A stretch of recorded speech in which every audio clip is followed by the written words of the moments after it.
బొబ్బిలిలో జరుగుతున్నటువంటి రా కదిలిరా కార్యక్రమం చూస్తా ఉంటే బొబ్బిలి కోట దద్దరిల్లే విధంగా సమావేశమైనటువంటి అటు తెలుగుదేశం పార్టీ ఇటు జనసేన పార్టీ నాయకత్వానికి కార్యకర్తలకి ఇంకో పక్క విజయనగరం జిల్లా ప్రజానీకానికి పేరు పేరున మనస్ఫూర్తిగా నమస్కారాలు, అభినందనలు, శుభాభినందనలు. ఈ జిల్లాకు ఒక ప్రత్యేకత ఉంది. సాహితీ సాంస్కృతిక కేంద్రం ఈ విజయనగరం జిల్లా. తెలుగు జాతి మేలు కొలిపినటువంటి గురిజాడ అప్పారావు ఇక్కడే పుట్టాడు. మన నాయకుడికి స్ఫూర్తినిచ్చిన వ్యక్తి గురిజాడ అప్పారావు గారని చెప్పి కూడా నేను మీకు తెలియజేస్తున్నా. కలియుగ భీముడు కోడి రామమూర్తి, హరికథా పితామహుడు ఆదిభట్ల నారాయణదాసు కూడా ఇక్కడే పుట్టారు. ప్రముఖ గాయకులు మీరు చూస్తే సుశీల కానీ ఘంటసాల కానీ విజయనగరంలో అక్కడే మ్యూజిక్ కాలేజీలో ప్రాక్టీస్ చేశారంటే అది ఈ జిల్లా మనకిచ్చిన వారసత్వం. అలాంటి జిల్లా. అక్కడి నుంచి ఇక్కడికి వస్తే మీరు చూస్తే వీరత్వానికి ప్రతీక బొబ్బిలి తాండ్ర పాపారాయుడు. ఆ సాహసాన్ని ఇప్పుడుండే యువత చూపించాల్సిన అవసరం ఉంది. ఇటు బొబ్బిలి కోటలో ఉండే రాజులు కానీ అటు ఒకప్పుడు విజయనగరం రాజులు కానీ ప్రజల కోసం పనిచేశారు. ఇప్పుడు సైకో మాత్రం రాష్ట్రాన్ని సర్వనాశనం చేయడానికి ముందుకు పోయే పరిస్థితికి వచ్చాడు. నేను ఒకటే చెప్తున్నా, ఎన్నో మీటింగ్లు చూశాను కానీ బొబ్బిల్లో ఇంత పెద్ద మీటింగ్ నేను ఎప్పుడూ చూడలేదు. బొబ్బిలి కోట నేడు బొబ్బిలి పులిలా గాండ్రిస్తా ఉంది. ఈ గర్జనకు తాడేపల్లి పిల్లి బయట వచ్చే పరిస్థితి కూడా ఉండదని మీకు అందరికీ విజ్ఞప్తి చేస్తున్నా. ఒక విషయం మీరందరూ గుర్తుపెట్టుకోవాలి. నేను ఈరోజు ఇక్కడికి వచ్చింది రాష్ట్రంలో ఒక చైతన్యం తేవడానికి. రా కదిలిరా అనే ఒక కార్యక్రమానికి పిలిపించాను. ఇది నా కోసరమో, పవన్ కళ్యాణ్ కోసరమో, తెలుగుదేశం పార్టీ కోసరమో, జనసేన పార్టీ కోసం కాదు. 5 కోట్ల ప్రజల యొక్క భవిష్యత్తు కోసం నేను ఇచ్చిన పిలుపుని మీ అందరికీ తెలియజేస్తున్నా. ఒక్కసారి మీరందరూ కూడా నెమరు వేసుకోవాల్సిన అవసరం ఉంది.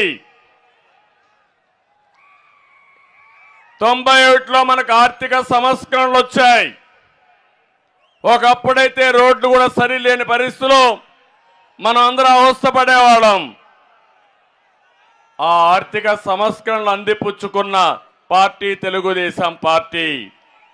ఈరోజు మీరందరూ ఉన్నారు, సెల్ ఫోన్లు వాడి నా మీటింగ్లన్నీ రికార్డ్ చేసి లైవ్ పెట్టి మీ ఇంటికి చూపించుకుంటున్నారు. ఆ టెలికమ్యూనికేషన్ కూడా నాంది పలికిన పార్టీ తెలుగుదేశం పార్టీ. టెక్నాలజీ అంటే ఏ విధంగా ఉండాలో ఐటీకి ప్రాముఖ్యత ఇచ్చి ఈరోజు ప్రపంచం అంతా కూడా తెలుగువారు బ్రహ్మాండంగా రాణిస్తున్నారంటే అది ముందు చూపుతో తీసుకున్న నిర్ణయం అని చెప్పి నేను మీకు తెలియజేస్తున్నా. ఇంకో పక్కన యువత ఉన్నారు. మీకు అవకాశాలు ఇస్తే, మిమ్మల్ని సరిగా నడిపిస్తే ప్రపంచంలోనే అగ్రజాతిగా తెలుగు జాతిని తయారు చేసే సామర్థ్యం మా తమ్ముళ్లకు ఉంది. అలాంటి ఈ రాష్ట్రంలో తెలుగు జాతి మీరు చూస్తే ఈరోజు హైదరాబాద్ ఉంది. అడుగడుగున నా ప్రగాఢ ముద్ర కనపడుస్తుంది. హైదరాబాద్లో ఎవ్వరూ కాదనలేరు. అది నాకు గర్వకారణం. తెలుగు జాతి కోసం నేను ఆ రోజు కష్టపడ్డాను. దాని ఫలితాలు ఈరోజు ప్రజలు అనుభవించే పరిస్థితికి వచ్చారు. ఐటీ చేసిన వాళ్ళు ప్రపంచం అంతా వెళ్ళారు. ఇటీవల నాకు కష్టం వస్తే 80-90 దేశాల్లో నాకు సంఘీభావాన్ని తెలియజేశారంటే అది ఈరోజు తెలుగువాడి సత్తా ప్రపంచం మొత్తం. కానీ ఇక్కడ మాత్రం ఆంధ్రప్రదేశ్ రాష్ట్రంలో ఒక విషయం మీరు గుర్తుపెట్టుకోవాలి. ఈ 5 సంవత్సరాల్లో ఎంత వెనుకబడిపోయా ఒక్కసారి మీరు ఆలోచించుకోవాలి. అంటే ఈ ప్రభుత్వం రాతి యుగం వైపు నడిపిస్తా ఉంది. నేను అనుకున్నది మిమ్మల్ని స్వర్ణ యుగం వైపు నడిపించి మీ భవిష్యత్తు బంగారు భవిష్యత్తు చేయాలని, మీ పిల్లలు మీరు ఆనందంగా ఉండాలని నా కోరిక అని చెప్పి నేను మీకు తెలియజేస్తున్నా. అందుకే అడుగుతున్నా మిమ్మల్ని అందరినీ, రాతి యుగం వైపు పెడతారా అని అడుగుతున్నా. స్వర్ణ యుగం కోసం నాతో నడుస్తారా? నడుస్తామంటే గట్టిగా చప్పట్లు కొట్టి హర్షాన్ని ఆమోదాన్ని తెలియజేయండి. నేను ఎందుకు ఈ మాట చెప్తున్నానంటే ఈ రాష్ట్రంలో అడుగడుగున అన్యాయం, అడుగడుగున దౌర్జన్యాలు. ఈరోజు మనకు నిన్నే జనవరి 1వ తారీఖు చేసుకున్నాం. నూతన సంవత్సరానికి స్వాగతం పలికాం. ఈ నూతన సంవత్సరంలో స్వర్ణ యుగం కోసం నేను సంకల్పం చేశా. నాకు ఏ మాత్రం అనుమానం లేదు, రాబోయే భవిష్యత్తు ప్రపంచం మొత్తం తెలుగు జాతిదే, అదే స్వర్ణ యుగం అని చెప్పి కూడా నేను మీకు తెలియజేస్తున్నా. అదే మరి సంక్రాంతి వస్తా ఉంది. తొందరలోనే ఇంక 4 రోజుల్లో మీ అందరికీ సంక్రాంతి శుభాకాంక్షలు కూడా తెలియజేస్తున్నా. మనకు ఒక గొప్ప వారసత్వం ఉంది. సంక్రాంతి అంటే పెద్ద పండుగ. ఈ పెద్ద పండుగ రోజున మనం అందరం కూడా మంచి పంటలు వస్తాయి. కొత్త పంటలు, పిండి వంటలు ఇవన్నీ చేసుకుని కుటుంబ సభ్యులు ఎక్కడున్నా గ్రామానికి వచ్చి ఆనందంగా గడిపే సందర్భం ఇది. మన సాంప్రదాయంలో మన పెద్దల్ని ఒకసారి తలుచుకోవడం, వాళ్ళకు నివాళులు అర్పించడం, పశువులను కూడా పూజించడం, నేచర్ కూడా ప్రకృతిని కూడా ఆరాధించడం అనేది మన సంస్కృతి సాంప్రదాయాలు. ఇది ప్రపంచంలో ఎవ్వరికీ లేని వారసత్వం. నేను అడుగుతున్నా, ఈరోజు మీరు పండగ చేసుకునే పరిస్థితిలో ఉన్నారా తమ్ముళ్ళు ఆడబిడ్డలు అని అడుగుతున్నా. అన్ని ధరలు పెరిగిపోయినాయా లేదా? నిత్యావసర వస్తువుల ధరలు పెరిగాయా లేదా? ఏమమ్మా, పప్పు పెరిగింది, బియ్యం పెరుగుతానే ఉంది, వంట గ్యాస్ పెరిగింది, ఉప్పు పెరిగింది, నూనె పెరిగింది, అన్ని పెరిగాయా లేదా? అన్ని ధరలు పెరిగాయి అనేవాడు చేలిపైకెత్తండి. అంటే నేనున్నప్పుడు క్రిస్మస్ గిఫ్ట్ ఇచ్చాను, మీ అందరికి జ్ఞాపకం ఉందా అని అడుగుతున్నా. సంక్రాంతి కానుక ఇచ్చారు, జ్ఞాపకం ఉందా అని అడుగుతున్నా. దేనికోసం ఇచ్చానని మీరు ఆలోచిస్తే, డబ్బులుండే వాళ్లే కాదు, పేదవాడు కూడా పండగ జరుపుకోవాలి, ఆనందంగా జరుపుకోవాలి, పిండి వంటలు చేసుకోవాలి.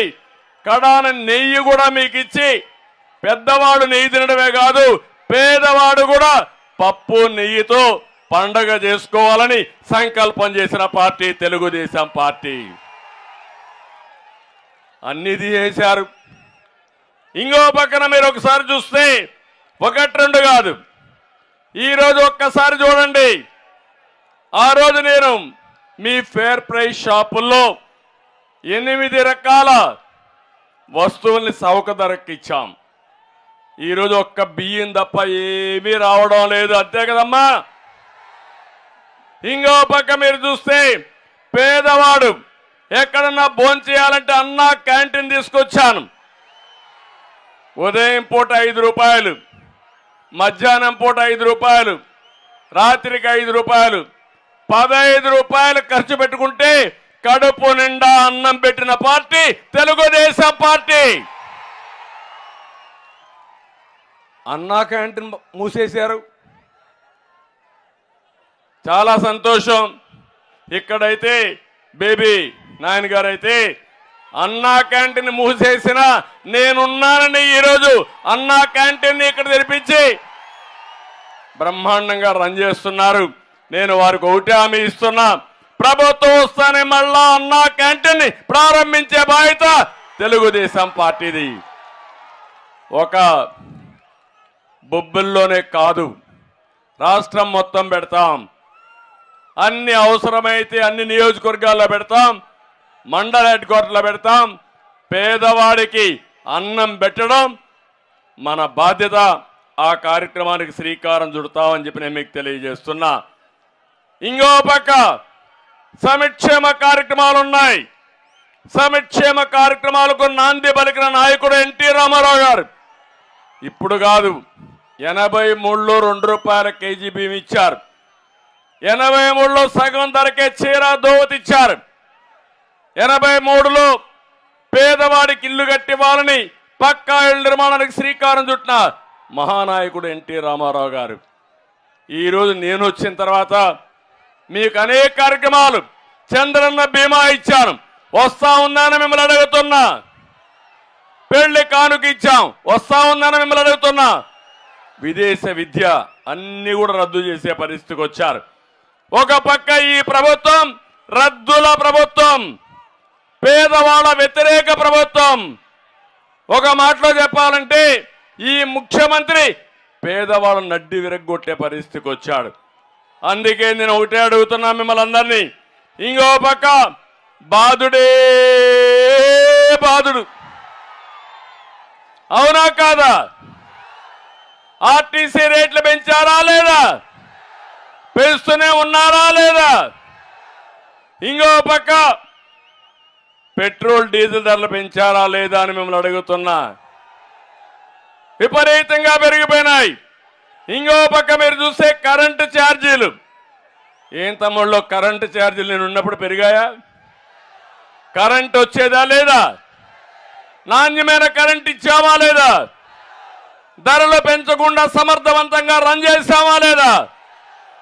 ఈరోజు కరెంటు రాదు, కానీ రేట్లు మాత్రం పెరుగుతూనే ఉన్నాయి. ఆ పేర్లు నాకే అర్థం కాల. సర్ఛార్జ్ అంట, ఫ్యూయల్ ఛార్జ్ అంట, లేకపోతే ఎక్కడో కొన్నారని దాని మీద రేట్ అంట. 9 సార్లు కరెంటు ఛార్జీలు పెంచిన చెత్త ప్రభుత్వం ఈ ప్రభుత్వం, అవునా కాదా అని మిమ్మల్ని అడుగుతున్నా. ఈ రోజు ఎంత ఉంది కరెంటు? ఒకప్పుడు ₹200 కట్టే వాళ్ళకి ఎంత ఉంది? ఇప్పుడు ఎంత ఉంది?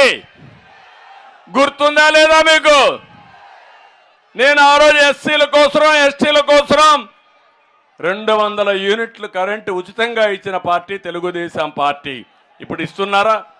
అది కూడా ఇవ్వడం లేదు. నేను అందుకే మీ అందరికీ హామీ ఇస్తున్నా, మళ్ళీ తెలుగుదేశం ప్రభుత్వం వస్తుంది, కరెంటు ఛార్జీలు పెరగవు, అవసరమైతే తగ్గించే బాధ్యత తీసుకుంటామని మీ అందరికీ హామీ ఇస్తున్నా. ఒకప్పుడు ఏ విధంగా అయితే నేను ఐటీకి ప్రాధాన్యత ఇచ్చానో, రేపు రాబోయే రోజుల్లో ఎనర్జీకి ప్రాధాన్యత ఇస్తానంటే కరెంటు ఉత్పత్తి చేసి ఫ్యూయల్ కోసం ఎక్కువ ప్రాధాన్యత ఇస్తా. మీరు రాను రాను కరెంటు వినియోగం విపరీతంగా పెరుగుతుంది. మనం సోలార్, విండ్ ఎనర్జీ కూడా తయారు చేసుకోవచ్చు. మీ ఇంట్లోనే మీరు కరెంటు ఉత్పత్తి చేసుకోవచ్చు. మీ వ్యవసాయ పంప్ సెట్ పెట్టుకుంటే అక్కడనే కరెంటు ఉత్పత్తి చేసుకునే అవకాశం ఉంటుంది. అందుకే విజయనగరం జిల్లాకు నేను ఆ రోజు సోలార్ పంప్ సెట్లని 50,000 ఇచ్చిన విషయం మరొక్కసారి మీకు గుర్తు చేస్తున్నా. ఇలాంటి వినూత్నమైన కార్యక్రమాలకు ఆ రోజే ముందుకు పోయాం. కాబట్టి మీ కార్లు కానీ, మోటార్ బైకులు కానీ, ట్రాక్టర్లు కానీ ఇవన్నీ కూడా ఎలక్ట్రికల్ వచ్చే అవకాశం ఉంటుంది. దీనికి ఒక వినూత్నమైన కార్యక్రమం ఆలోచిస్తే ఖర్చులు గణనీయంగా తగ్గించే అవకాశం ఉంటుందని చెప్పి కూడా నేను మీకు తెలియజేస్తున్నా. ఇకపోతే మా తమ్ముళ్ళు ఉన్నారు. ఏం తమ్ముళ్ళు, కొంతమంది మందిబాబులు కూడా ఉన్నారు. కష్టపడతారు, సాయంత్రం అలసిపోతారు, ఒక క్వార్టర్ బాటిల్ వేసుకొని పడుకోవాలనుకుంటారు. అవునా కాదా? మీ బలహీనత ఈ ముఖ్యమంత్రికి అర్థమైపోయింది. అందుకే బాధుడే బాధుడు.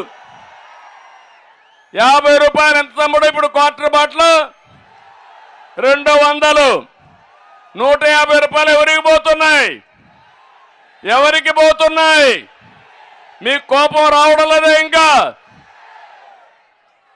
అందులో కూడా కొత్త కొత్త బ్రాండ్లు తెచ్చాడు. బూమ్ బూమ్ అంట. నాకైతే తాగే అలవాట్లేదు. ఎప్పుడు పేర్లు మా తల్లి చెప్తా ఉంది, శాశ్వతంగా పైకి పోతారు. ఆడపిల్లల మంగళ సూత్రాలను తెంపే దుర్మార్గుడు ఈ జగన్మోహన్ రెడ్డి అని చెప్పి నేను మీకు తెలియజేస్తున్నా. మీ ఆరోగ్యంతో ఆడుకుంటున్నాడు, మీ జీవితాలతో ఆడుకుంటున్నాడు, మిమ్మల్ని ఆర్థికంగా చితగొడుతున్నాడు. మళ్ళీ చెప్పిన తప్పు చెప్పకుండా చెప్తున్నాడు. ఇప్పుడు ఏమంటున్నాడు? మీకు ఎన్నికల ముందు వచ్చినప్పుడు చెప్పాడు, జ్ఞాపకం ఉందా మీకు? మద్యపాన నిషేధం పెడతా అన్నాడా లేదా? నేను మద్యపాన నిషేధం చేయకపోతే మీ ఓటు అడగని చెప్పాడా లేదా? ఇప్పుడు ఆ మాట ఎత్తున్నాడా? ఓటు అడిగే హక్కుందా ఇతనికి? కాదు. మీరు రాబోయే 25 ఏళ్ళు తాగుతానే ఉండాలంట. 25,000 కోట్ల రూపాయలు అప్పు తెచ్చాడు. ఒకవేళ మగవాళ్ళు తాకపోతే బలవంతంగా తాగిస్తారు.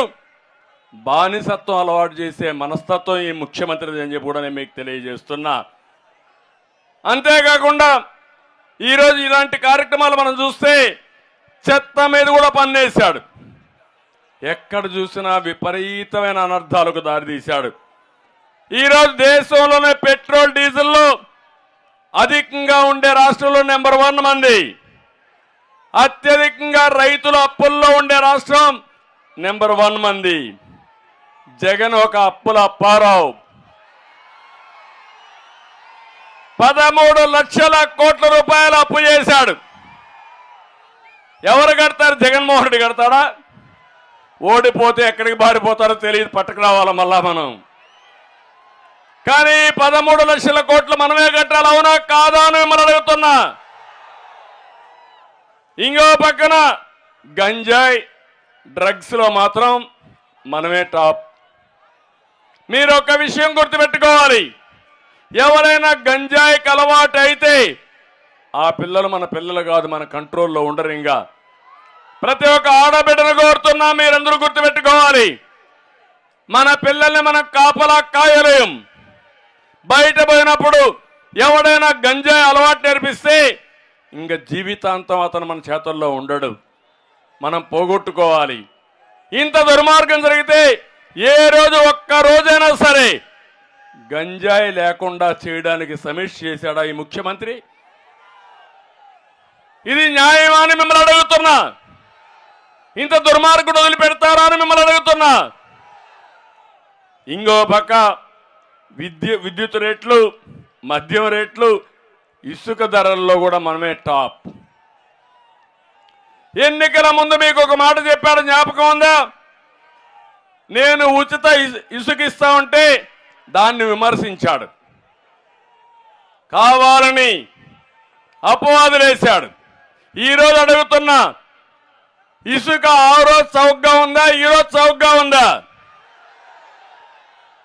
ఆ రోజు మీరు ట్రాక్టర్ పెట్టుకుంటే ఎక్కడైనా ఇసుక తీసుకుపోయే స్వేచ్ఛ మీకుండే, ఈరోజు ఉందా? మీ పొలంలో మట్టి మీ ఇంటికి పొడిగి లెవెల్ చేసుకోవాలన్నా ఆ మట్టి కూడా మొరం కూడా మీరు తీసుకుపోలేకపోతున్నారంటే ఎంత దుర్మార్గుడో మీరు గుర్తుపెట్టుకోవాల్సిన అవసరం ఉంది. రాష్ట్ర ఖనిజ సంపద దోచేస్తున్నాడు. నాకు అర్థం కాల, వీళ్ళు అన్నం తింటారా ఇసుక తింటారో నాకైతే అర్థం కావడంలా. నిద్రలేస్తే ఇదే పని. ఇంకో పక్క కోర్టు ధిక్కరణ కేసులో ఏపీ నెంబర్ 1. మా తమ్ముళ్ళు ఉన్నారు ఇక్కడే. తమ్ముళ్ళు జాబులు వచ్చాయా? వచ్చాయా అని అడుగుతున్న తమ్ముళ్ళని. ఏం చెప్పాడు? జనవరిలో జాబ్ క్యాలెండర్. 5 ఏళ్ళు అయిపోయిందా? పోగాలం వచ్చిందా? పోయే రోజులు దగ్గర పడ్డాయా? 5 ఏళ్ళు మీకు ఉద్యోగాలు ఇచ్చాడా అని మిమ్మల్ని అడుగుతున్నా. డిఎస్సి పెట్టాడా అని మిమ్మల్ని అడుగుతున్నా. డిఎస్సి పెట్టడు, ఉద్యోగాలు లేవు. కడాన మీరు చూస్తే ఎంత దుర్మార్గం అంటే ఉండే పరిశ్రమలు కూడా పారిపోయినాయి. వాళ్ళకు వాటాలు అడిగాడు, ఎక్కడికక్కడ వాటాలు అడిగితే ఈ రాష్ట్రం కాకపోతే ఇంకొక రాష్ట్రం అని వాళ్ళు కూడా పారిపోయే పరిస్థితికి వచ్చారు. అంటే మొత్తం ఒకటే చెప్తున్న, జాబు రావాలంటే మళ్ళీ హామీ ఇస్తున్న తెలుగుదేశం జనసేన ప్రభుత్వం యువతకు ఉద్యోగాలు ఇచ్చే బాధ్యత మాదని మరొక్కసారి హామీ ఇస్తున్నా. ప్రతి ఒక్క తల్లి, ప్రతి ఒక్క తండ్రి పిల్లల్ని బాగా చూసుకుంటాం. మనం ఒక పూట తినకపోయినా ఆ పిల్లల్ని బాగా చదివిస్తే వాళ్ళు బాగుపడతారు. నాకు వయసు వచ్చినప్పుడు నా పిల్లలు చూసుకుంటారనే ఉద్దేశంతో వాళ్ళని బాగా చదివిస్తాం. అలాంటి పిల్లలు చదువుకున్న తర్వాత కూడా ఉద్యోగం రాకుండా మీరు చేసే కూలి డబ్బులతో వాళ్ళు గడపాలనుకోవడం ఎంత ఘోరమో మీరు ఒక్కసారి ఆలోచించండి. ఇది మన యువత తప్పు కాదు, మన పాలకుల తప్పు. అందుకే నేను ఒక హామీ ఇచ్చాను, యువ గళం కింద ప్రతి ఒక్క నిరుద్యోగిని, చదువుకునే పిల్లల్ని పూర్తిగా ఆదుకునే బాధ్యత తెలుగుదేశం పార్టీ జనసేనది. 3,000 రూపాయలు నిరుద్యోగ భృతి ఇస్తాం తమ్ముళ్ళు. మన ప్రభుత్వం వస్తానే యువతకు 3,000 రూపాయలు ఇస్తాం. అమ్మ నాన్న పైన ఆధారపడాల్సిన అవసరం లే, నేనే అండగా ఉంటా మీకు. ఇంకో పక్క సంవత్సరానికి 4 లక్షలు, 5 ఏళ్లలో 20 లక్షల ఉద్యోగాలు ఇప్పించే బాధ్యత తెలుగుదేశం పార్టీ తీసుకుంటాం. ఇవే కాకుండా మీ ఊర్లో మీరు బొబ్బుల్లో కూర్చొని అమెరికాలో పనిచేయాలంటే వర్క్ ఫ్రమ్ హోమ్, మీ ఇంటి నుంచే పనిచేసే విధానాన్ని తీసుకొస్తా. అదే కాదు, మీ ఇంట్లోనే కాకుండా మీకు బోరు కొడితే నెలకు ఒక 10 రోజులు బొబ్బిల్లో మంచి ఆఫీసులు కట్టి, వర్క్ స్టేషన్స్ కట్టి అక్కడ మీరు పనిచేసే విధానాన్ని తీసుకొస్తా. మా తమ్ముళ్ళ ఆదాయం వేస్తా. అమ్మను నాన్నను చూసుకుంటూ మీరు ప్రపంచం అంతా పనిచేసి మీరు అవసరమైతే బయట పోవాలంటే వెళ్ళే పరిస్థితి తీసుకొస్తాను తప్ప ప్రతి ఒక్కరికి ఉపాధి కల్పించే బాధ్యత తీసుకుంటామని చెప్పి మరొక్కసారి తెలియజేస్తున్నా. అన్ని రంగాల్లో రివర్స్లో టాప్లో పెట్టాడు, కానీ ఆయన ఆదాయంలో మాత్రం బ్రహ్మాండంగా పెరిగిపోతున్నాడు. పేదవాడు అయ్యాడు, అవునా కాదా? మీ జీవన ప్రమాణాలు పెరగలేదు, అవునా కాదా? కానీ దేశంలో రిచెస్ట్ సీఎం ఎవరు తెలుసా? ఎవరు? ఇది నేను చెప్పింది కాదు, రికార్డులో ఉండే సత్యం. ఆయన ఇప్పుడు మాట్లాడుతున్నాడు ఏమని? రాష్ట్రంలో పెత్తందారులకి పేదవాళ్ళకి పోరాటం అంట. నేను పెత్తందారంట, ఆయన పేదవాడంట. పాపం నిరుపేద, ఆయన డ్రాయర్ కూడా లేదు.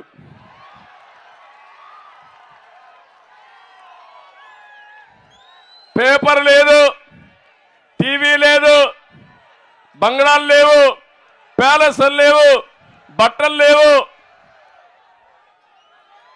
ఏం తింటాడో నాకైతే అర్థం కాల. గడ్డి తింటాడు, ఈ గడ్డే తింటున్నాడు, అడుక్కుంటున్నాడు. మా చెల్లెమ్మ చెప్పినట్టు రేపు వస్తాడు, అప్పుడు ఓట్లు అడుక్కున్నాడు. భస్మాసుడు మార్గం మీ నెత్తిన చేయి పెట్టాడు. ఇప్పుడు మళ్ళా కథల్ని గుద్దుడు. ఇప్పుడు 5 ఏళ్ళు వదిలిపెట్టకుండా గుద్దాడు. మళ్ళా ఓటేస్తే ఇంకా బానిసలమే. మనం ఆ విషయం గుర్తుపెట్టుకోవాల్సిన అవసరం ఉంది. ఆ రోజు మీరు చూడండి, పేదవాళ్ళ కోసం 200 రూపాయల పింఛన్ని 2,000 రూపాయలు పెంచిన ఘనత తెలుగుదేశం పార్టీది, అవునా కాదా? పెన్షన్ తీసుకొచ్చిందే మన నాయకుడు ఎన్టీ రామారావు గారు. ఆ తర్వాత నేను 200 రూపాయలు ఉంటే ఒకేసారి 1000 రూపాయలు చేశా, దాన్ని మళ్ళా 2000 చేశా. మీటింగ్లో వస్తే మాట్లాడతాడు, అబద్ధాల కోరు ఈ ముఖ్యమంత్రి. ఆయన 1000 రూపాయల నుంచి 3000 చేశాడంట.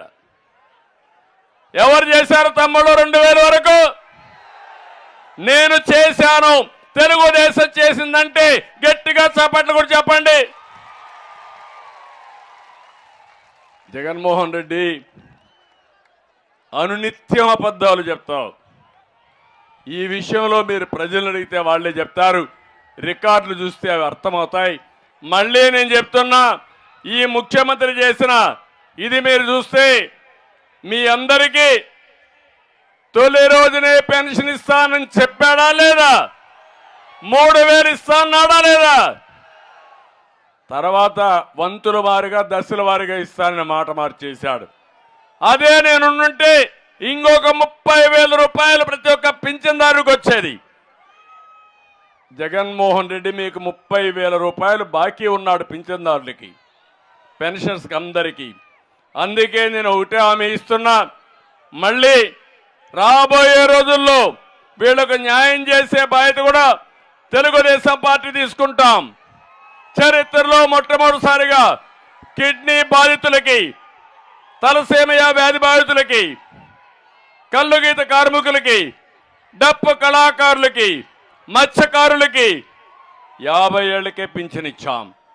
కడాన ట్రాన్స్జెండర్ ఆడ మగ కాని వాళ్ళు కొంతమంది ఉంటే వాళ్ళు కొన్ని గ్రామాల్లో తిరిగి బాధపడతా ఉంటే వాళ్ళకు కూడా ఇండ్లు కట్టించి నెలకు 2000 రూపాయలు పింఛనిచ్చిన ఘనత తెలుగుదేశం పార్టీదని చెప్పి నేను మీకు తెలియజేస్తున్నా.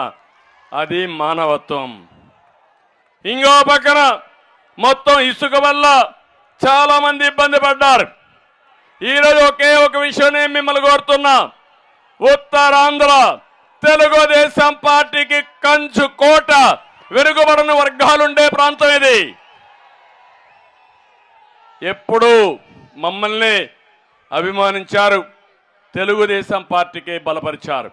అందుకే మొన్న కార్యక్రమం పెట్టాం, జై హో బీసీ. మళ్ళీ బీసీల రాజ్యం వస్తుంది, తెలుగుదేశం వస్తుంది, జనసేన ఉంటుంది. కలిసి ఈ బీసీలను అన్ని విధాలు ఆదుకునే బాధ్యత మేము తీసుకుంటామని ఈ సభా సందర్భంగా మీకు తెలియజేస్తున్నా. ఇంకో పక్క ఈ ప్రాంతానికి బీసీలకు న్యాయం చేయడం. ఒక విషయం మీరు చూడండి, ఇప్పుడు ఇక్కడ పెత్తనం అనుకుంటున్నాం, ఇక్కడ బొత్స ఉన్నాడు. పాపం బొత్స మనిషి అయితే లావుగానే ఉంటాడు. అయితే ఆయన ఏం చెప్తాడో మనకు ఒకసారి అర్థం కాదు. కానీ పెత్తనం మాత్రం మొన్నటి వరకు విజయసాయి రెడ్డి, ఇప్పుడు సుబ్బారెడ్డి, ఇప్పుడు బొత్స మాత్రం దీని గురించి మాట్లాడలేడు. అంటే ఇక్కడుండే బీసీలు పనికిరారు, ఎక్కడెక్కడనో పెత్తందారులు వచ్చి ఇక్కడ బీసీలకు నాయకత్వం వహిస్తారంటే ఎక్కడ న్యాయం అని అడుగుతున్నా. అదే తెలుగుదేశం హయాంలో ఉత్తరాంధ్ర నుంచి ఒక మంత్రి కేంద్రంలో ఇస్తే అది గౌరవనీయులు ఎర్రంనాయుడు గారికి ఇచ్చాం. ఇక్కడుండే కళా వెంకట్రావు గారు కానీ అనేక మంది మంత్రులు ఇచ్చిన ఘనత తెలుగుదేశం పార్టీదని చెప్పి కూడా నేను మీకు తెలియజేస్తున్నా. ఇంకొక పక్క నా ఆలోచన ఒకటి, ఉత్తరాంధ్రకు నీళ్లు ఇవ్వాలి, ఉద్యోగాలు ఇవ్వాలి, ఇంకో పక్క ఇండస్ట్రీస్ రావాలి, ఇంకో పక్క ఇన్ఫ్రాస్ట్రక్చర్ కూడా బాగా అభివృద్ధి చేయాల్సిన అవసరం ఉంది. విశాఖపట్నం కేంద్రంగా పెట్టుకుని అన్ని ప్రాంతాలు మనం అభివృద్ధి చేయగలిగితే ఉత్తరాంధ్ర సస్యశ్యామలం అవుతుంది, బ్రహ్మాండం అవుతుంది. దీనికి తప్పకుండా నేను ఒక ప్రత్యేక ప్రణాళిక తయారు చేస్తా. ఉత్తరాంధ్రకి న్యాయం చేసే బాధ్యత, అభివృద్ధి చేసే బాధ్యత తెలుగుదేశం పార్టీది. తెలుగుదేశం పార్టీ హయాంలో 1600 కోట్ల రూపాయలు సాగునీటి ప్రాజెక్టులకు ఖర్చు పెట్టాం. ఈరోజు మీరు ఏం చేశారు? 1 రూపాయి ఖర్చు పెట్టారా మీరు? ఏ ప్రాజెక్ట్ అయినా పూర్తి అయిందా అని మిమ్మల్ని అడుగుతున్నా. ఆ రోజు మద్దు వలస కానీ లేకపోతే తారక రామ తీర్థసాగర్ కానీ, తోటపల్లి కానీ, వంశధార కానీ అన్ని ప్రాజెక్టులు మనమే పూర్తి చేశాం. ఈరోజు అన్ని ప్రాజెక్టులు నిర్వీర్యమైపోయే పరిస్థితి వచ్చింది. ఈరోజు ఒక్క రూపాయి కూడా ఖర్చు పెట్టకుండా వీళ్ళు ప్రవర్తించిన ఇది చూస్తే చాలా బాధాకరం అని చెప్పి కూడా నేను మీకు తెలియజేసుకుంటున్నా. శ్రీకాకుళంలో మహేంద్ర తనయ ఆఫ్ షోర్ ప్రాజెక్టు పూర్తి చేయాల. అదే మాదిరిగా ఈరోజు తోటపల్లిలో ఇంకా 2,10,000 ఎకరాలకు నీళ్లు ఇచ్చే అవకాశం ఉంది. నేనే ప్రారంభించా, మళ్ళీ దాన్ని అభివృద్ధి నేనే చేశా. ఇంకా పెండింగ్ ఉంది. తోటపల్లిని పూర్తిగా అభివృద్ధి చేసి చివరి పొలాలకు నీళ్లు ఇచ్చే బాధ్యత తెలుగుదేశం పార్టీ తీసుకుంటామని చెప్పి నేను మీకు అందరికీ హామీ ఇస్తున్నా. ఇరిగేషన్కు ప్రాధాన్యత ఇస్తాం, ఇంకో పక్కన ఉద్యోగాలకు ప్రాధాన్యత ఇస్తాం. ఈరోజు ఉత్తరాంధ్రలో మీరు చూస్తే ముఖ్యమంత్రికి జగన్మోహన్ రెడ్డికి మన మీద ప్రేమ లేదు, ఇక్కడ ఆస్తుల మీద ప్రేమ ఉంది. ఒక్క విశాఖపట్నంలో 40,000 కోట్ల రూపాయల ఆస్తులు కొట్టేశారు. ఎక్కడ భూమి కనపడిస్తే అక్కడ జగన్ కనుబడుతుంది. ఇంకెవరైనా సరే రాసి ఇవ్వకపోతే మెడ మీద కత్తి పెట్టి రాయించుకునే పరిస్థితికి వచ్చారు. నేను ఒక విషయం మిమ్మల్ని అడుగుతున్నా, తమిళ్లో వారసత్వంగా మీకు అందరికీ భూములు వచ్చాయి. మీ తాతో ముత్తాతో ఎవరో భూములు ఇచ్చారు, అవునా కాదా? పట్టాదారు పాస్బుక్ ఉంది మీకు, దానిపైన ఎవరి ఫోటో? ఎవరి ఫోటో? అంటే మీ తాత తరపున బంధువా? మీ అమ్మ తరపున బంధువా? నీ ఆస్తి పైన ఆయన బొమ్మేంటి అడగరా మీరు? మీకు ఆమోదయోగ్యమా అని అడుగుతున్నా. ఒక దుర్మార్గుడి ఫోటో పెట్టుకొని మీరు నిద్రలేసి చూడాల. ఈయన వెంకటేశ్వర స్వామి, అది కూడా చెప్తున్నారు ఆయనే యేసు ప్రభు. ఎక్కడికి పోతారో నాకైతే అర్థం కావడం. ఆయన పంపించారంట యేసు ప్రభు, ఈయన పంపించాడంట. ఇంకో పక్క మీరు ఒకసారి చూస్తే మీ భూమి సర్వే చేస్తున్నారు, సర్వే చేసి రాళ్లు నాటుతారు. ఆ రాళ్ల పైన ఎవరు ఫోటోయా? ఇది సైకో కాకపోతే ఏంటి?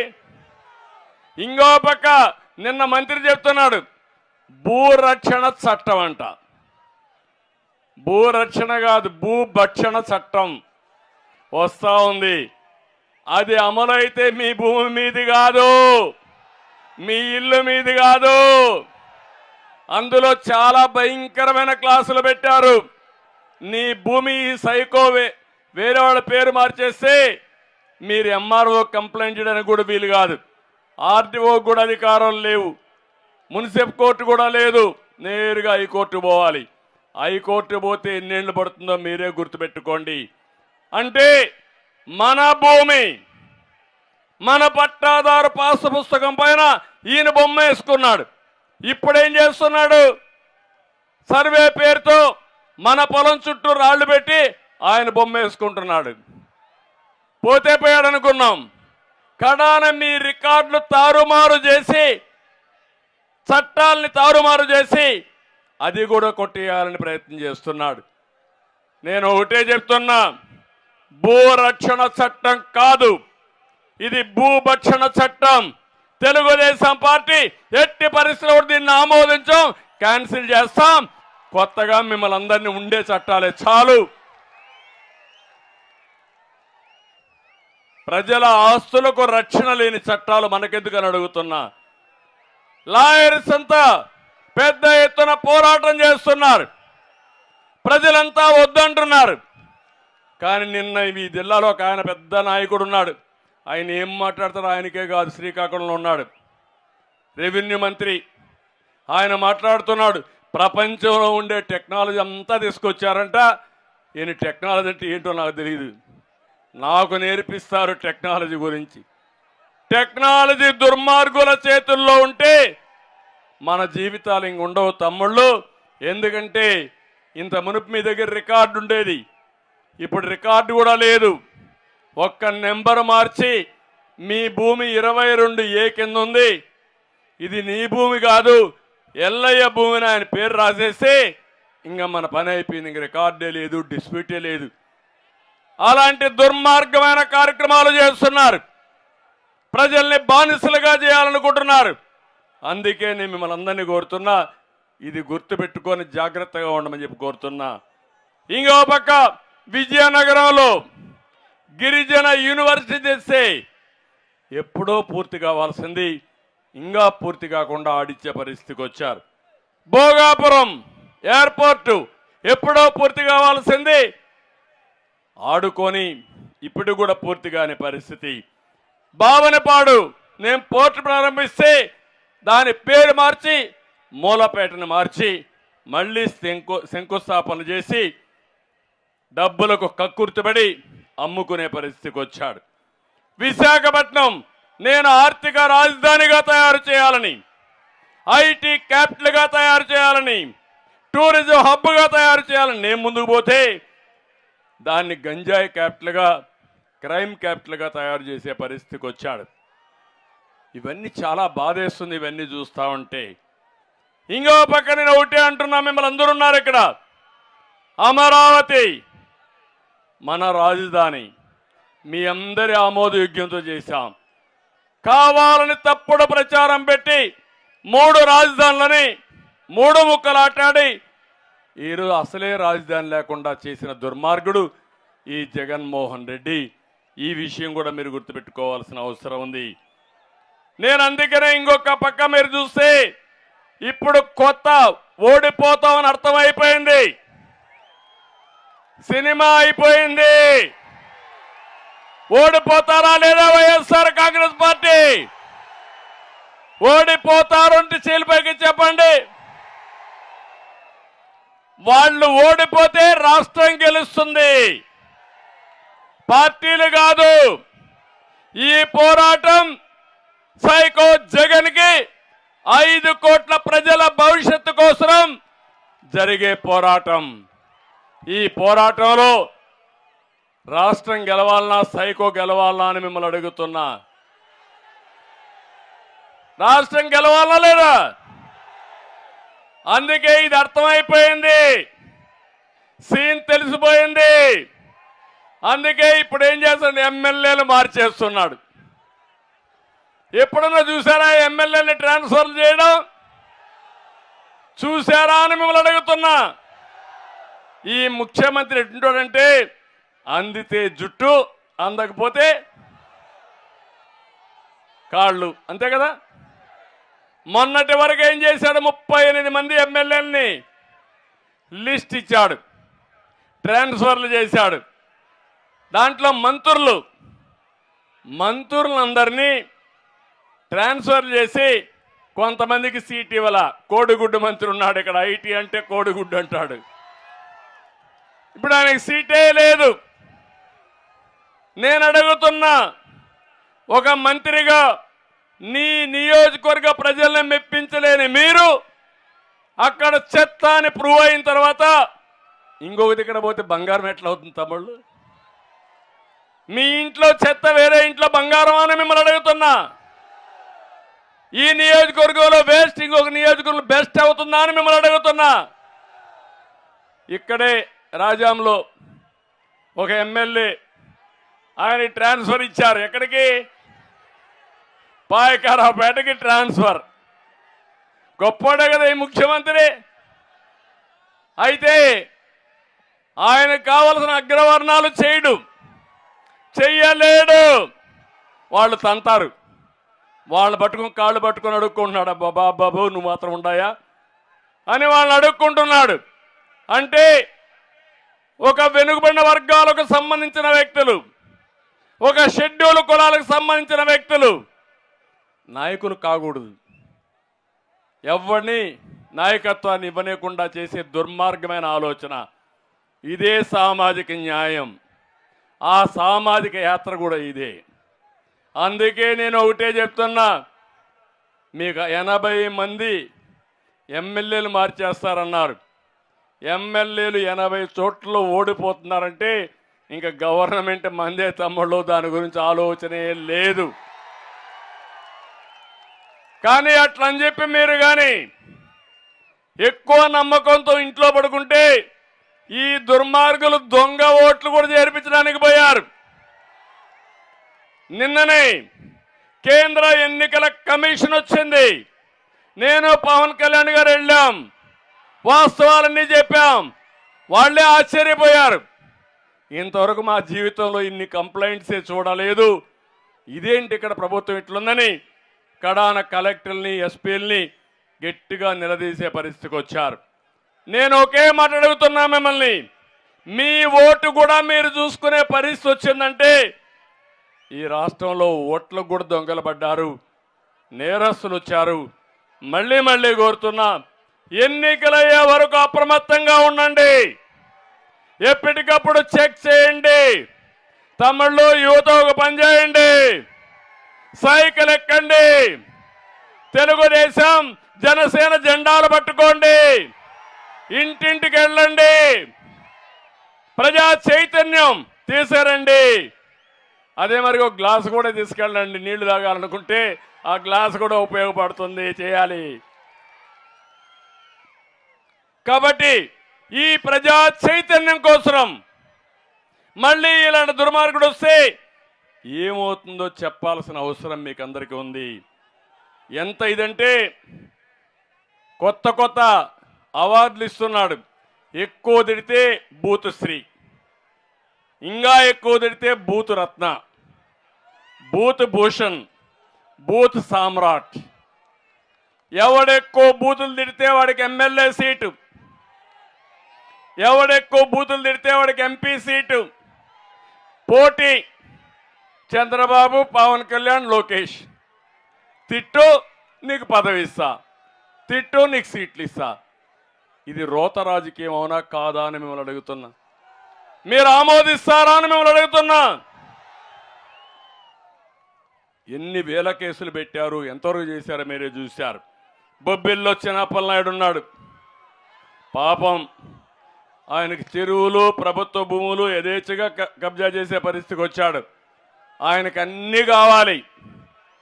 అంగన్వాడీ టీచర్లు ధర్నాలు చేస్తూ ఉంటే ఒళ్ళు బలిసి చేస్తున్నారని బలిసిన మాటలు మాట్లాడుతున్నాడు. అంటే అంగన్వాడీలు పనిచేసేది, పోరాటం చేసేది కడుపు కోసం పోరాటం చేస్తున్నారు. నేను ఇచ్చా వాళ్ళకు 4,000 5,000 ఉంటే 12,000 10,000 రూపాయలు ఇచ్చిన ఘనత తెలుగుదేశం పార్టీది. వాళ్ళు జీతాలు పెంచమంటే వాళ్ళు ఎస్మా చట్టాన్ని తీసుకొని ఉద్యోగాలు తీసేస్తాడంట. నీ ఉద్యోగమే తీసిపోతున్నారు రేపు ఎల్లుండో. వాళ్ళ ఉద్యోగాలు ఏం తీస్తావు నువ్వు? అందుకే ఆమె ఇస్తున్నా, ఎవరైతే ఆందోళన చేసే ప్రతి ఒక్కరి యొక్క న్యాయమైన కోరికలను పరిష్కరించే బాధ్యత తెలుగుదేశం జనసేన తీసుకుంటామని వారందరికీ హామీ ఇస్తున్నా. ఇంకో పక్క విజయనగరం ఎమ్మెల్యే అట్లే ఉన్నాడు. అందరిని కూడా నేను చూశాను. ఇక్కడ 7 మంది కూడా ఇదే విధంగా ఉండే పరిస్థితికి వచ్చి కడాన హెచ్చర్లు అయితే ఆ ఎమ్మెల్యే వేధింపులు తట్టుకోలేక సాక్షి విలేకరి ఆత్మహత్య చేసుకుని, ఆ ఆత్మహత్య చేసుకుని నోటు కూడా పెట్టాడు, సూసైడ్ నోటు పెట్టారు. నేను అడుగుతున్న సిగ్గు లేదా ముఖ్యమంత్రి మీకని? నీదే కదా సాక్షి పేపరు. నీ విలేకరిని ఆత్మహత్య చేసుకునే విధంగా చేసిన నీ ఎమ్మెల్యే పైన, అందులో ఎస్సీ అనుకుంటానాయన, ఎందుకు కేసు పెట్టలా? అంటే నువ్వు ఎంతమందిని బలేస్తావని అడుగుతున్నా. ఇలాంటివి చాలా జరిగే పరిస్థితికి వచ్చింది. అందుకే ఈ విషయాలన్నీ మీకు చెప్పాలనే ఉద్దేశంతోనే నేను ఈరోజు వచ్చా. పండగ సమయంలో ఒకటే కోరుతున్నా, ఇక్కడికి వచ్చినప్పుడు ఇంకా కొన్ని సమస్యలు కూడా చెప్పారు. బొబ్బిల్లో అన్నా క్యాంటీన్ నేనే చెప్పా పెడతామని చెప్పి, విజయనగరం కార్పొరేషన్ పరిధిలో తాగునీటి సమస్య పరిష్కరిస్తాం. విజయనగరంలో మనం కట్టిన 4,000 టిట్కో ఇండ్లు రంగేసుకున్నాడు రంగుల పిచ్చోడు, ఇల్లు మాత్రం పూర్తి చేయలా. మళ్ళీ పూర్తి చేసే బాధ్యత తెలుగుదేశం పార్టీ తీసుకుంటాం. పార్వతీపురంలో నిజాం కోఆపరేటివ్ షుగర్ ఫ్యాక్టరీ ఉంది, అది కూడా సిక్ చేశారు. దాన్ని కూడా ఏ విధంగా పరిష్కారం చేయాలనో చేసే బాధ్యత తీసుకుంటాం. ఇక్కడే ఒక రైతు బజార్ ఎప్పుడో పెట్టాను నేను, రైతు బజార్లు. ఆ రైతు బజార్ కావాలని కోరారు. తప్పకుండా బొబ్బిల్లో రైతు బజార్ ఏర్పాటు చేసే బాధ్యత తెలుగుదేశం పార్టీ తీసుకుంటాం. బాడంగి మండలంలో గొల్లాది వద్ద వేగావతి నదిపై వంతెన కావాలన్నారు, ఇది కూడా పరిష్కారం చేస్తాం. నెల్లి మండలంలో జట్టి కావాలని మత్స్యకారుల కోసం కోరారు. రాజాం పాలకొండ ప్రధాన రహదారిని కూడా నిర్మాణం చేయాలని కోరారు, ఇది కూడా చేస్తామని చెప్పి కూడా హామీ ఇస్తున్నా. తమ్ముళ్ళు, మళ్ళా నేను వచ్చిన తర్వాత రోడ్లకు మహర్దశ వస్తుంది.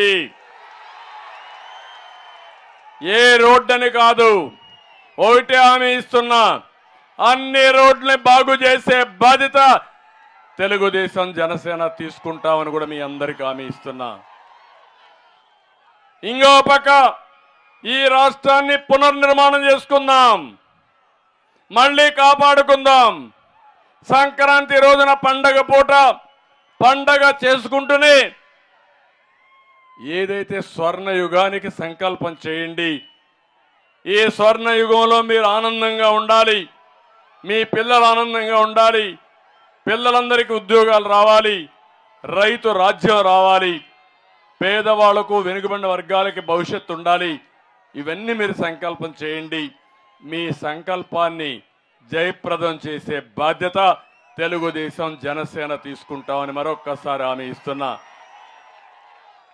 ఇప్పుడు మీ అందరికీ అర్థమైందా ఉండే సమస్యలని అడుగుతున్నా. మంచి ఎండ, ఆఖరి కూడా 1 గంటకి ఇంట్లో భోజనం చేసేవాళ్ళు, నా కోసం భోజనం కూడా లేకుండా మీరు ఈ విధంగా ఉన్నారంటే, ఇది చూసిన తర్వాత ఒక్కరు కదలలేదంటే దీన్ని బట్టి అర్థమవుతుంది. ఈ పార్లమెంట్లో 7 సీట్లకు 7 సీట్లు మనమే గెలవాలి. మళ్ళీ స్వర్ణ యుగానికి శ్రీకారం చుట్టాలి. విజయనగరం అభివృద్ధి కావాలి. అందుకే నేను అడుగుతున్నా, రా కదిలిరా అని పిలిచినప్పుడు తెలుగు జాతి స్వర్ణ యుగం కోసం అంటే మీరు పిడికిలి బిగించాలి, రా కదిలిరా అని.